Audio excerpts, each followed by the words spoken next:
Last Lord's Day, we began an examination into the book of Ecclesiastes in an overview form. And we covered a lot of different things in Ecclesiastes. We talked about Solomon looking for a purpose in life. And you remember the week before, we had looked at Solomon himself, Sunday morning, Sunday afternoon, trying to understand the type of man that he was and realizing that he had struggles. And unfortunately, that his wives had turned him ultimately against God. We also talked about how one of the things Solomon does in the Ecclesiastes is he tries to find a balance. We talked about the 37 times that he makes reference to God. We talked about the 37 times that he talks about the vanity and how life isn't empty. It isn't vain if God serves as the center point of our life. We talked about the 10 vanities that Solomon brings out. We also discussed in some detail how we live in a world that it is broken, and it is broken because of sin. And we live in a world that's broken. And yes, bad things happen to good people, happen all the time. That time and chance can overtake all of us. And I appreciate so much the comments that were directed my way last Sunday after the morning sermon and after the afternoon sermon. And each and every time we gather together, I thank you for your kind thoughts. But again, these are not my words, they're God's words that we're presenting to you. And Solomon really wanted his readers, primarily his children, to understand the inequities of life and the celebration that life puts before us. So we talked about that a little bit last week, that God has given us this life to enjoy, to embrace, to accept, and to live in such a way that we don't have to live it down. There's nothing wrong with enjoying life, nothing wrong with it at all, because that doesn't mean that we go into the realm of sin. Now, if we do go into the realm of sin, we're going to reap the consequences. But when you look at the 9th chapter of Ecclesiastes, Solomon is talking about those things that are blessed. And ultimately, he gets to verse 10, where he talks about how the reward in life is, well, in his instance, he was talking about wife.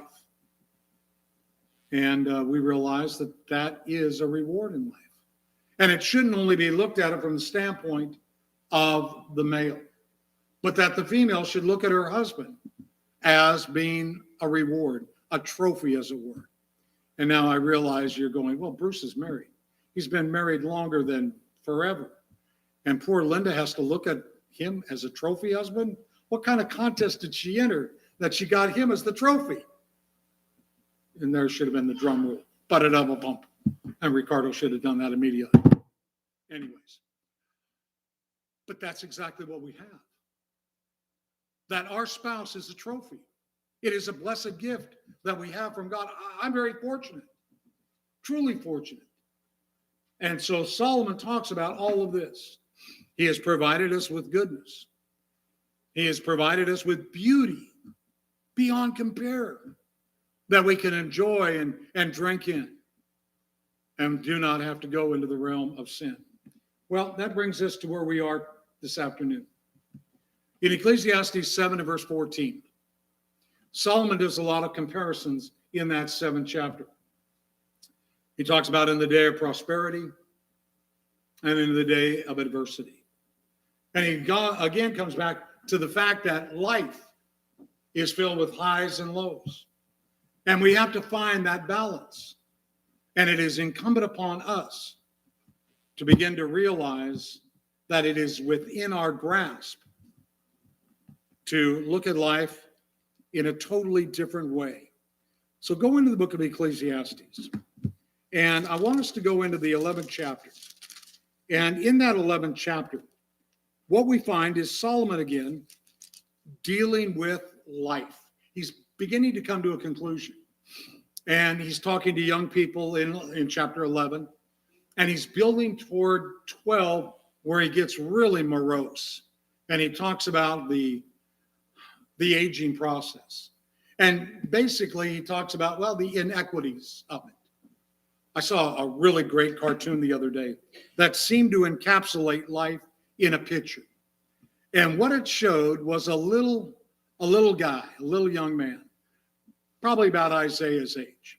And he's pushing along his little tricycle or something that he's walking with. And then it showed his grandfather, I'm assuming, standing there with his walker and talking about the circle of life. And that's kind of what's going on in Ecclesiastes. He talks about the circle of life because in 12, he starts talking about all the ravages that old age brings upon us and how it gets there before we're ready for it.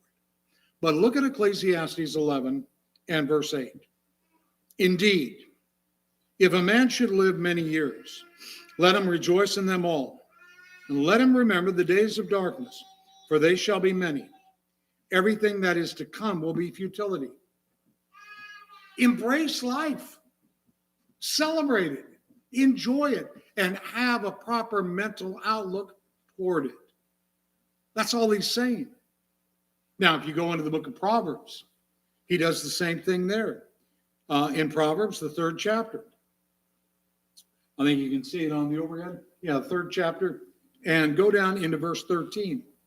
Proverbs 3 and verse 13, Solomon here writes, how blessed is a man who finds wisdom, and the man who gains understanding.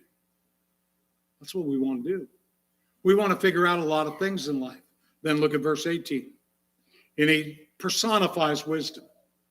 She is a tree of life to those who take hold of her.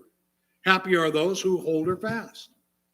So as we get this proper mental mindset, we begin to embrace another mental mindset of one that's more positive. And thinking about what Paul had written in Philippians, whatever things are lovely, whatever things are right, whatever things are of good repute, let your mind dwell on these things. So as we go through life, we need to embrace that proper mental outlook. Unless we have that, life is going to be miserable. We need a proper mental outlook and an approach to life. Solomon touches on it. So as a result, what we need to do is open up to knowledge and wisdom in this life. Become a critical thinker. Examine everything carefully, is what Paul told the Thessalonians in the 5th chapter in verse 21. Examine everything.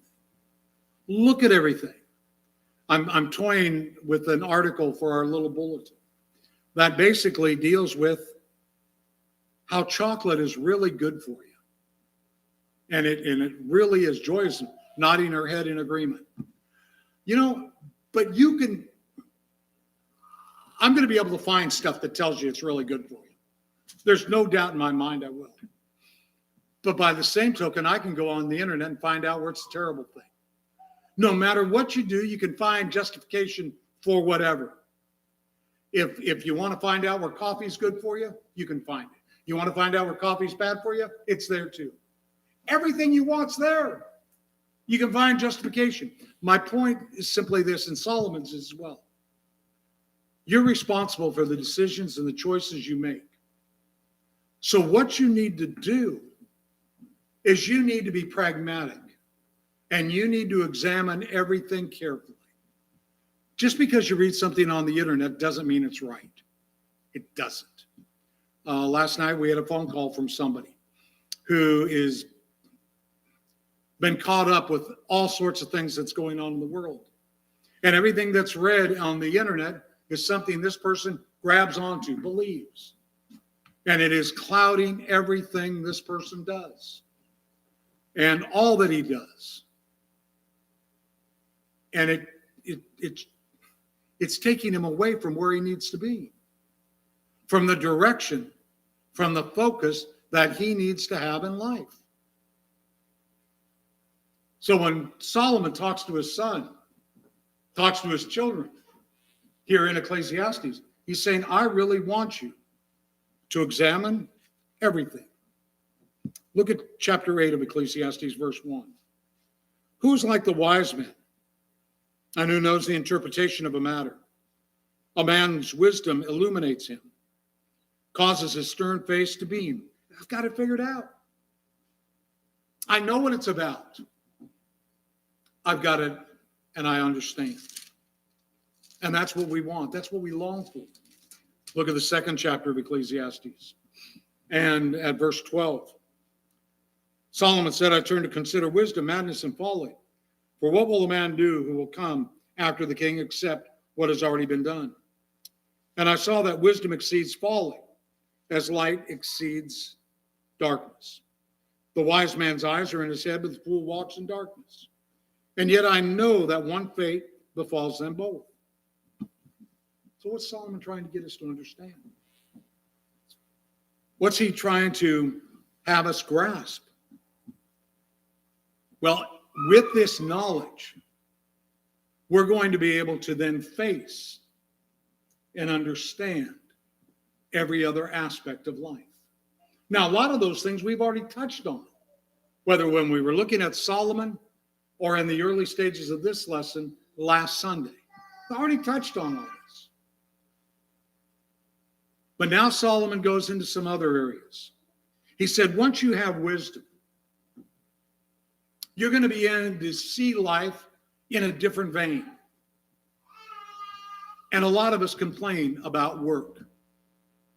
And I say us because reflective of mankind. I enjoy what I do. Have always, and Isaiah disagrees with me, but that's okay. But I do enjoy what I do. And I revel in the work. I realize that as long as I'm capable, I will be doing this. But Solomon says what wisdom does is wisdom tells us that what you have to do is you have to learn to find satisfaction in work. Find satisfaction in your labor, in what you do. Look at the 24th verse of that second chapter of Ecclesiastes. There is nothing better for a man that he should eat and drink, tell himself that his labor is good. This also I have seen, that it is from the hand of God. So we sit back and we say, yes, I'm fortunate. I thank God for the work that I have. How many of us do that? We thank God for the food that we have. But do we appreciate God providing for us the wherewithal and the ability to work, to be gainfully employed? Because we need that for our mental well-being. We have to have that. Without that level, we'd go squirrel, to be honest with you. Look at Ecclesiastes 3 and 13. Moreover, that every man who eats and drinks sees good in all his labor.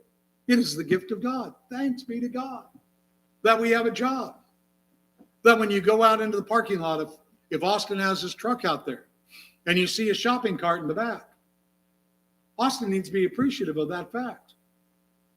That somebody took a cart from Amazon Fresh, and that's money in Austin's pocket to return it, along with all the other work that Austin does on a day-by-day basis. We need to thank God for the work that we have and for the labor that we are engaged in. We talk about being gainfully employed. Look at the third chapter, verse 22, and notice what he writes there. I've seen that nothing is better than that man should be happy in his activities, for that is his lot. For who will bring him to see what will occur after him? This is what we do. We don't go through life without work, without a sense of purpose and productivity.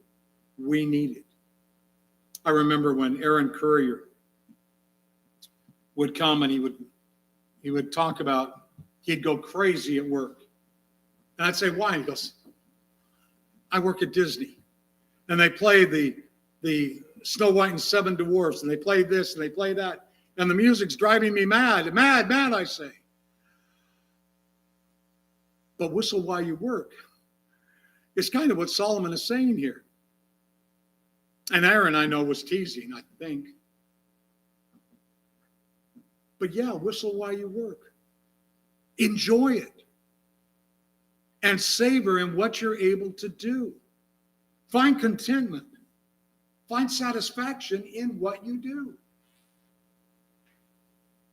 And a lot of us are multi-talented. A lot of us can do a lot of different things.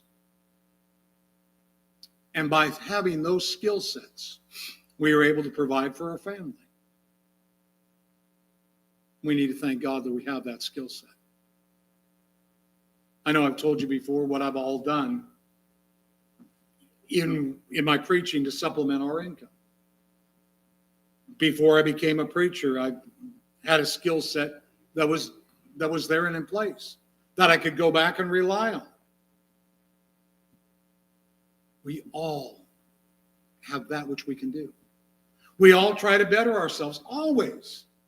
Don't remain static, but constantly keep trying to hone yourself better and better. Because that knowledge, the quest for knowledge. And yes, find satisfaction in your labor. And whatever circumstance you're in now, be content with it. That's what Paul talks about. When you look over into Ephesians and when you look into Philippians, that's what Paul's talking about. Look at 1 Thessalonians, the 4th chapter, and drop down into the 11th verse. 1 Thessalonians 4 and verse 11. Paul points out the following. And to make it your ambition to lead a quiet life. Tend to your own business. Work with your hands just as we commanded you. Now, we have just studied Thessalonians. We know that the Thessalonians had a problem. They thought that Jesus was coming right away. And so they said, well, you know what? I don't need to work anymore. Paul said, on the contrary, we don't know when Christ is coming again. You need to be out. You need to be working each and every day. Be industrious in your labor and in your endeavors. You return over to Titus, and you go into Titus, the 2nd chapter, and look down at verse 9.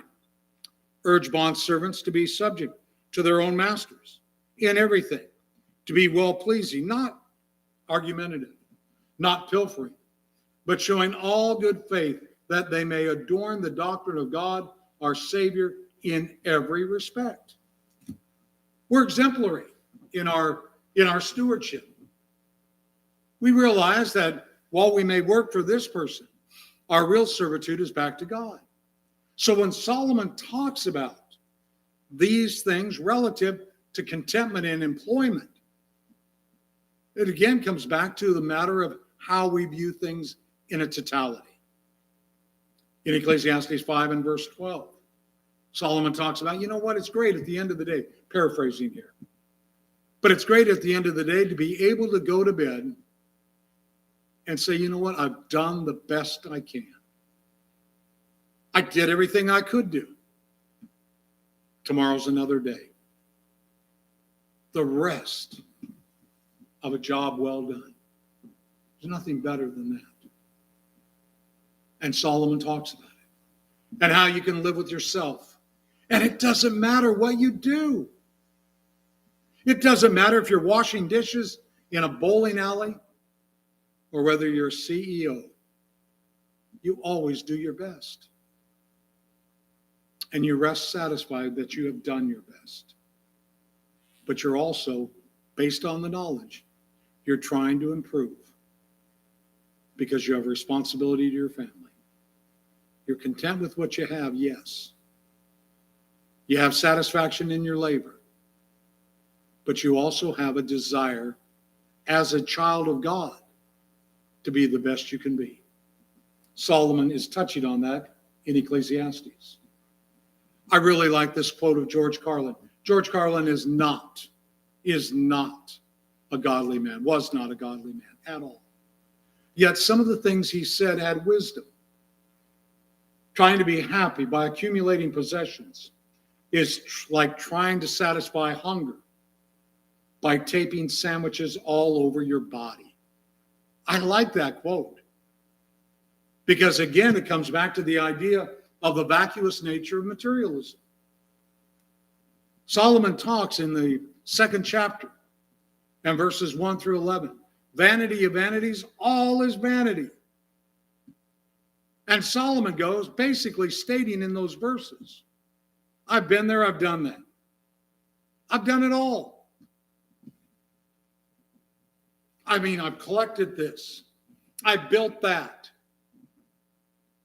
I've had opulence that people can't even dream about. But you know what? In all that Solomon had, he could not turn on a faucet and have running water. He could not flip a switch and have lights. He didn't even have, well, he didn't have cans. But I was going to say, he didn't even have a can opener to open up some Chef Boyardee. We have cans. We have food that we can put into a can. We have so much that he never had. Running water. Do you realize the magnitude of just how blessed we are to have running water? Every once in a while, Linda watches Homesteaders, which is a program on one of the Discovery channels or History channels or one of those things. And a family goes out and they try to help homesteaders, people trying to live off the grid. And one of the first things they try to do is get them potable running water. And when they do, there's a celebration in the home. Next thing they try to do is get them a steady source of electricity. Get up the solar panels and so on. Even as opulent and magnificent as everything Solomon had, we have more so. And sometimes we're not satisfied with what we have. And what we have to do is we have to learn to focus on really what is important. Look at the 4th chapter of Ecclesiastes. In verse 6, one hand full of rest is better than 2 fists full of labor and striving after the wind. In other words, I want more, I want more, I want more. He goes, no. Find contentment. Appreciate what you do have right now. In the 5th chapter and in verse 15 beginning, Solomon writes, as he had come naked from his mother's womb, so he will return as he came. He will take nothing from the fruit of his labor that he can carry in his hand. This also is a grievous evil. Exactly as a man is born, thus will he die. So what is the advantage to him who toils for the wind? What Solomon is saying, focus on what's really important. Lock in on what's important. Relationship with God, horizontal relationships with our family, with those of like precious faith, and others with whom we come in contact. That's where the importance is. Now, that's not to say we discount the fact of trying to be the best we can possibly be, because we don't. And we know we owe it not only to God, but we owe it to our family and so on. We need to excel. But we're never going to find satisfaction in things. We never will. We talk about how we grow to the size of our box. And how big of a box do you have? And how much bigger is that box going to be? Because my stuff needs to be in this box. And then when it's full in that box, I need a bigger box. And even when we travel, do you realize we take part of our stuff in a box? And then we get to where we're going and we put it in a box. And we then carefully take everything out of the box to put it in a box. And then when we go home from being away, we got more stuff than when we left. So we need another box to take it home in. When Linda and I went to Florida a few years ago, we had our suitcases. And we went to Florida. And when we got time to come home, we go, it's not all going to fit in the box. Well, good. We brought our car. We'll just throw it in the trunk. So we had more than when we left. More stuff. More stuff to add to the box. Now, what Solomon is saying, that if you think that your whole existence is going to be found in materialism, you need to realize that when all is said and done, the only box you need is the one they're going to bury you in. And the real issue is, what have you done with your life? What have you done with your soul? Where are you in relationship with God? Now, again, stuff isn't wrong. It's not nice. It's not wrong to have a good car. It's not wrong to live in a house. It's not wrong to have nice clothes. It's not wrong to have a watch or all the other things. But if you think that's what's going to make you satisfied and make you whole, make you a better person, you're wrong.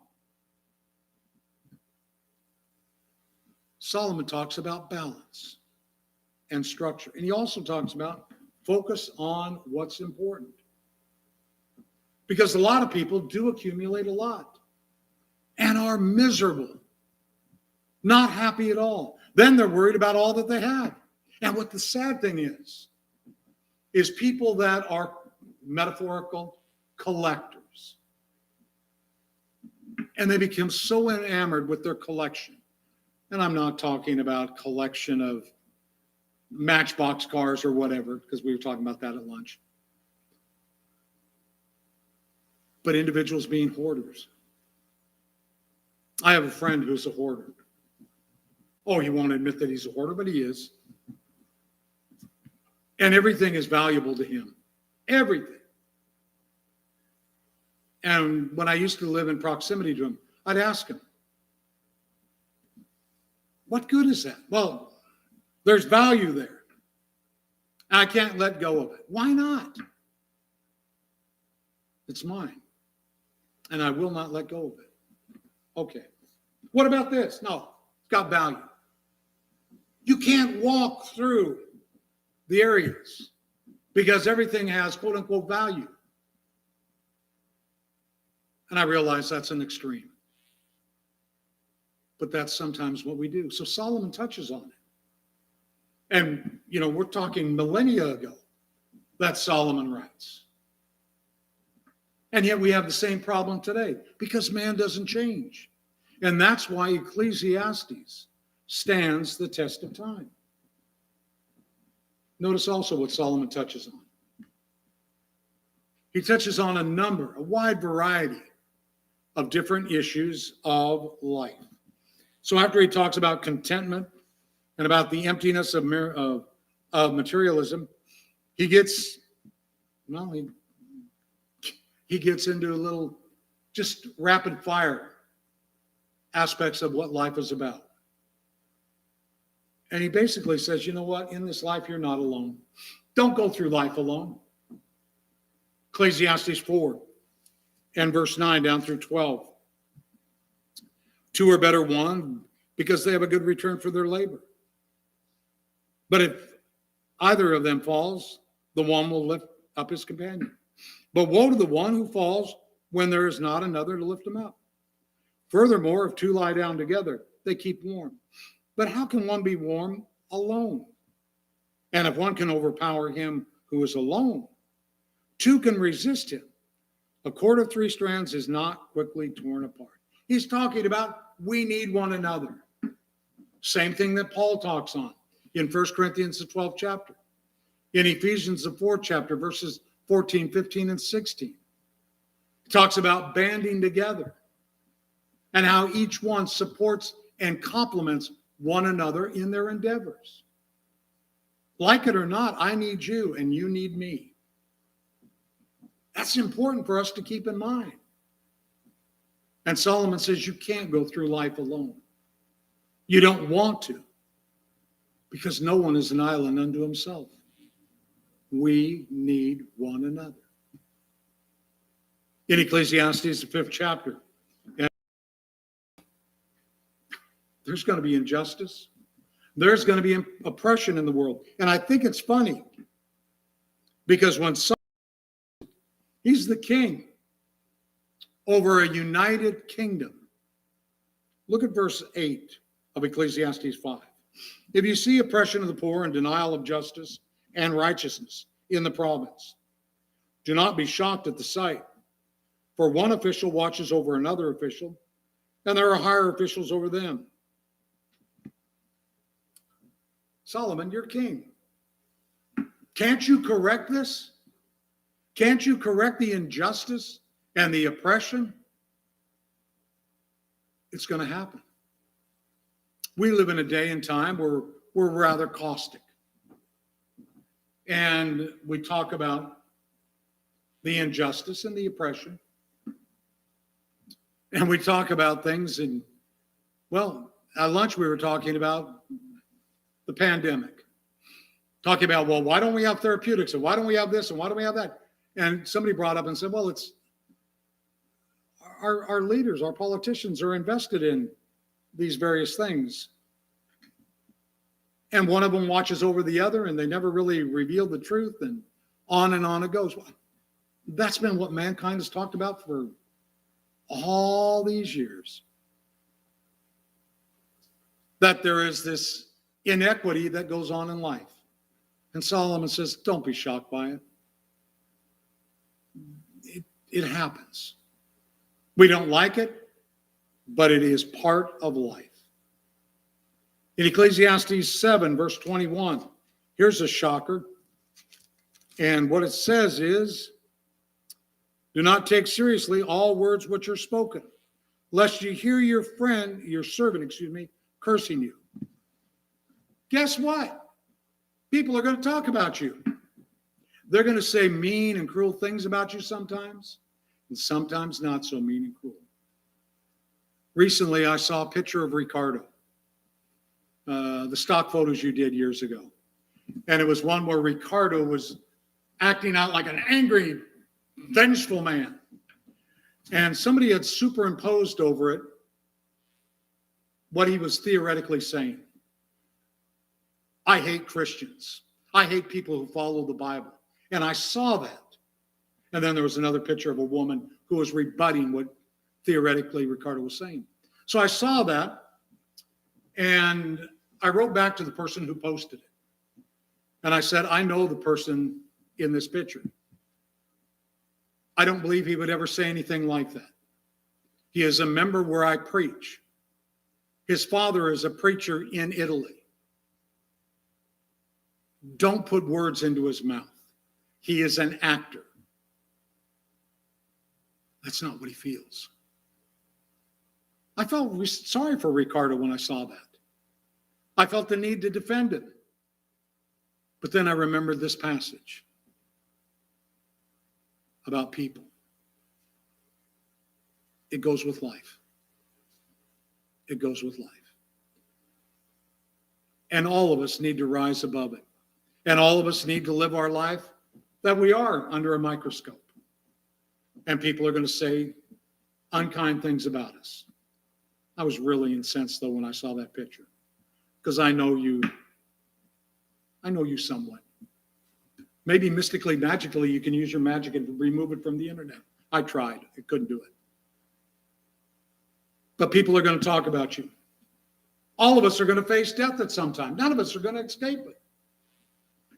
I've come to realize that more and more as I get older. Death is a fact that will not escape you. You can look at the 9th chapter and verse 2. It is the same for all. There is one fate for the righteous and one for the wicked, for the good, for the clean, for the unclean, for the man who offers a sacrifice, for the one who does not sacrifice. As a good man is, so is the sinner. As the swearer is, so is the one who is afraid to swear. There is an evil in all that is done under the sun, that there is one fate for all men. Furthermore, the hearts of the Son of Men are full of evil. Insanity is in their hearts throughout their lives. Afterwards, they go to the dead. All of us have that common denominator. We're all alike. So Solomon, while he's fatalistic, is spot on. But along the way, he said, enjoy life. Enjoy it. Just don't have to live it down. And of course, we've already talked about the excellence of wisdom. So when you look at Ecclesiastes, there's a lot there. By no stretch of the imagination, what do we spend looking at it? About 2 hours and 15 minutes. Whether when you combine it all together last week and then this week, we haven't even got into every subject about it. But one of the things that he does do, he talks about the point of life. And as we've already looked at in Ecclesiastes 11, enjoy life.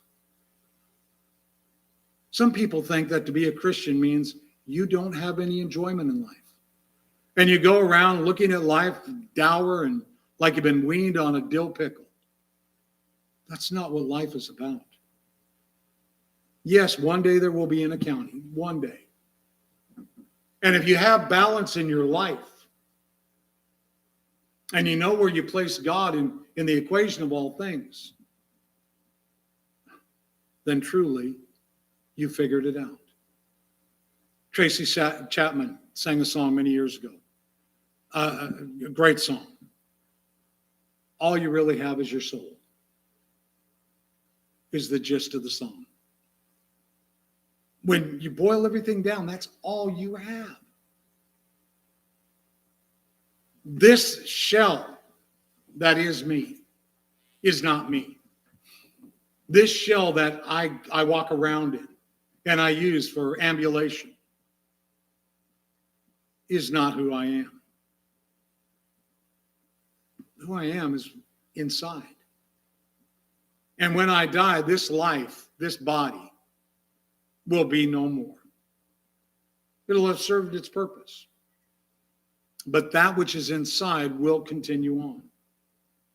So what I need to do is I need to realize that heaven is a prepared place for prepared people. And I need to prepare myself for that time. Along the way, God said, I give you this life to enjoy. I want you to embrace life. I want you to celebrate it. And I do want you to realize the reward that waits for you. James talks about how our life is just a vapor that appears for a little while, then vanishes away. Truly, that is the case. As I mentioned a little while ago, Brian, 30 plus years. 30 plus years. I remember Brian with all the other young people at Lassen Street. Sunday afternoons up at the house, coming up there to devour all the food that they could find. Brian, not so much. I mean, he was up at the house and he did his fair share of damage, but not like Duck Boy and some of the other ones. Don Ashton, Duck Boy. But we were glad to have them there. They kept us young and young thinking, because before you know it, your eyesight dims and you realize that you will eventually go the way of all men. But life gives us a purpose, and it is to go from this point in time into an eternity with God. If we don't make it to heaven, our life has been a failure. That's what Solomon wants us to understand. And that God wants us to enjoy this life as we go along. Life was given to us to enjoy and to prepare. You can do both things. So that's Ecclesiastes. Later on this year, we'll spend some more time looking at it in more depth. But this gives you an overall view of it. And it gives you a healthy appreciation of who Solomon is and what he wrote. Well, the lesson is yours this afternoon. But if there's any that might be subject to the invitation in any way, whether you need to put on Christ in the waters of baptism, or you need the prayers of the congregation for strength or encouragement, whatever we can do to assist, now would be a good time to do that. If you're online or on live stream, at the end of each session or in the beginning of each session, there is contact information given regarding me. Feel free to reach out. We'll be glad to help you. We're glad to do what we can to be of assistance.